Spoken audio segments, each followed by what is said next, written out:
21.30 waktu Indonesia bagian Barat. Kalau Indonesia bagian Tengah berarti 21.30 sudah melakukan gelar perkara terhadap kasus prostitusi online ini. Seperti yang kami janjikan bahwa kasus ini dinamis rekan-rekan.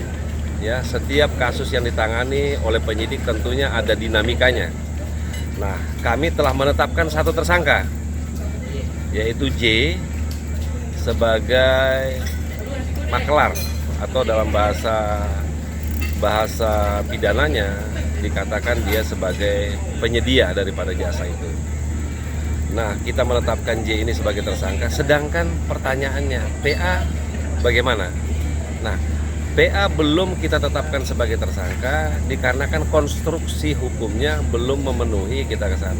Tetapi sekali lagi, dinamika ini berkembang tergantung nanti penyidik mengumpulkan alat bukti yang lain yang mengarah kepada titik-titik yang diharapkan.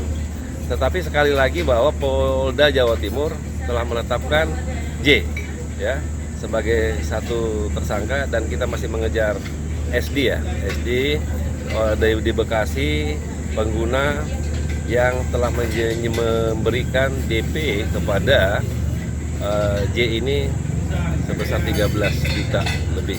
Nah, ini yang kita lakukan pengejaran, perkembangannya kita sampaikan nanti ya. Uang ini adalah alat untuk menerima jasa dari pemberi jasa.